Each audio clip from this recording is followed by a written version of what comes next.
Travel along, Catholic pilgrims, as we learn from St. Augustine, Doctor of the Church, while we read his book, Confessions. Welcome, Catholic pilgrims. Today we are hearing about St. Augustine's infancy, and he's got questions, because of course he does. So let's grab our books and open to page 24. But dust and ashes though I am, let me appeal to your pity, since it is to you in your mercy that I speak, not to a man who would simply laugh at me. Perhaps you too may laugh at me, but you will relent and have pity on me.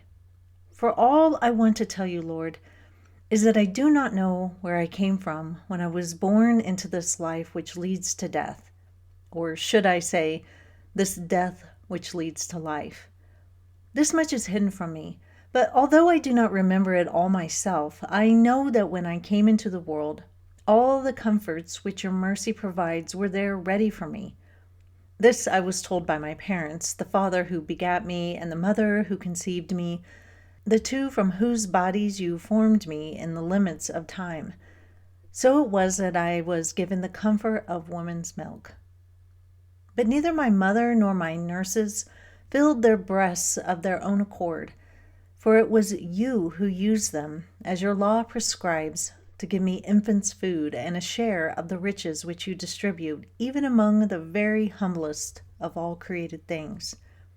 It was also by your gift that I did not wish for more than you gave, and that my nurses gladly passed on to me what you gave to them. They did this because they loved me in the way that you had ordained, and their love made them anxious to give to me what they had received in plenty from you.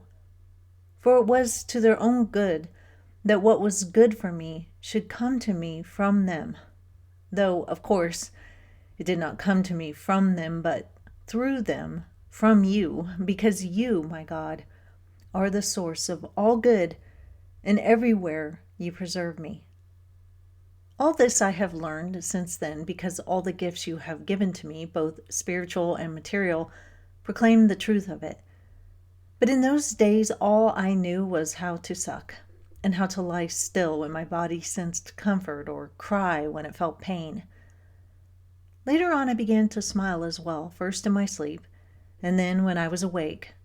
Others told me this about myself, and I believe what they said, because we see other babies do the same.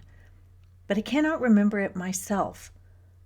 Little by little, I began to realize where I was and to want to make my wishes known to others who might satisfy them. But this I could not do because my wishes were inside me, while other people were outside, and they had no faculty which could penetrate my mind.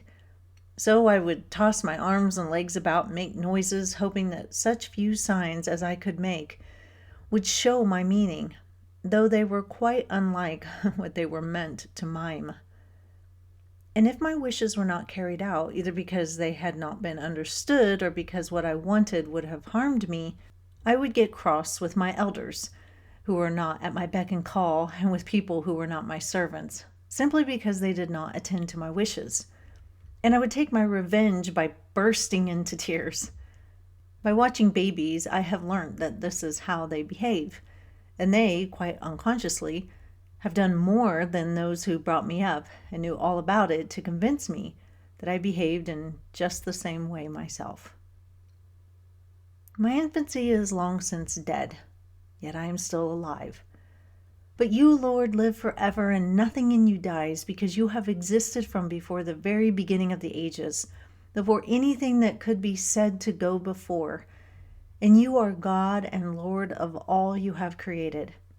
In you are the first causes of all things not eternal, the unchangeable origins of all things that suffer change, the everlasting reason of all things that are subject to the passage of time and have no reason in themselves.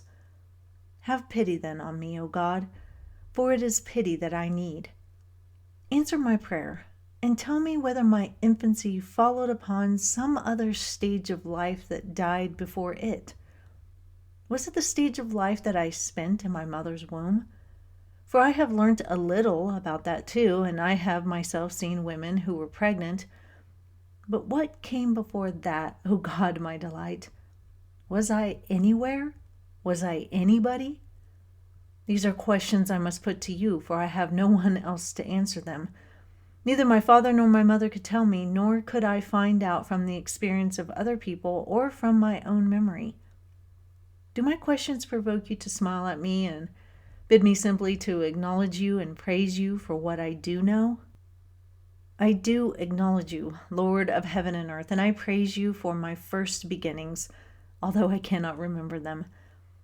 But you have allowed men to discover these things about themselves by watching other babies, and also to learn much from what women have to tell. I know that I was a living person even at that age, and as I came towards the end of infancy, I tried to find signs to convey my feelings to others. Where could such a living creature come from, if not from you, O Lord? Can it be that any man has skill to fabricate himself?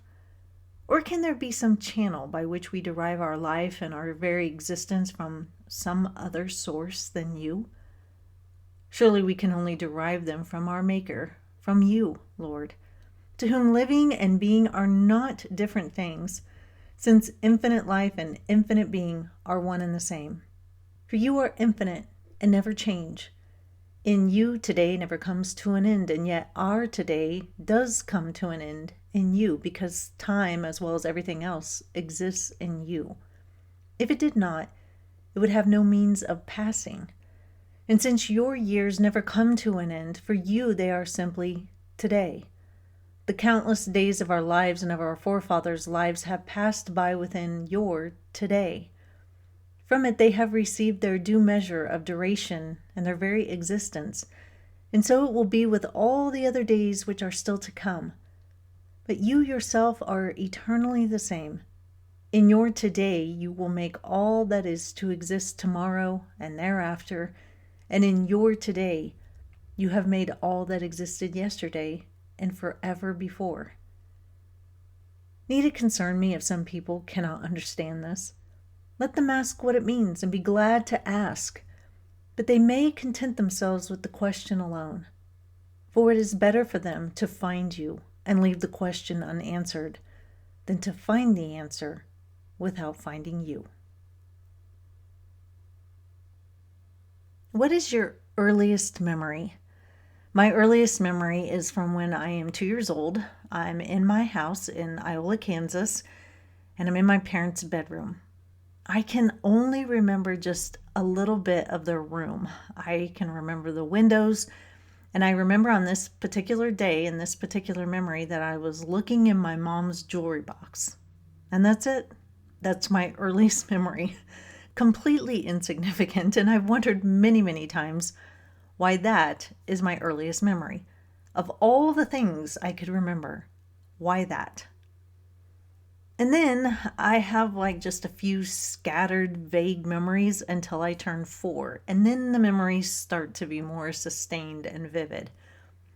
And my son asked me once why we don't really remember anything from our baby days. And I said, well, it would be pretty boring. You mostly just sleep and eat. But have you ever wondered why you can't remember anything about being in the womb or your birth? That was traumatic. It probably is really a good thing that we can't remember that. But St. Augustine is musing over his infancy here today. He doesn't really remember it, though, as he says, he knows how he must have acted as a baby because he's seen how babies act. Quote, others told me this about myself, and I believe what they said because we see other babies do the same, but I cannot remember it myself, unquote. We know that we have consciousness when we are born because we are learning, we're taking in stimuli and finding ways to interact with the world around us. Contrary to what pro-abortion advocates say, babies in the womb are also conscientious of things. My oldest, when she was in the womb, used to respond to her dad's voice when he talked to my belly, and my son, when he was in my womb, liked having his feet rubbed when he pushed them against my side. The questions I love the most that he asks are on page 26. He says, quote, but what came before that, O God, my delight? Was I anywhere? Was I anybody? These are questions I must put to you, for I have no one else other than you that can answer them." Unquote. And these are such great questions. When did I become a thought in God's mind? Right at conception? But it makes no sense that God would have never considered my soul before. Did I exist as a thought? Once my body came into existence, then did God speak my soul into existence? Had he considered me before that moment? In Jeremiah 1:5, we read, quote, "Before I formed you in the womb, I knew you," unquote. What does it mean that God knew me before I was even in the womb? Does this mean he knew what he had in mind for my soul? These are all great questions, and all great questions to bring to prayer. Now, we may not really know the answers to these questions this side of heaven, but it sure is amazing to think about.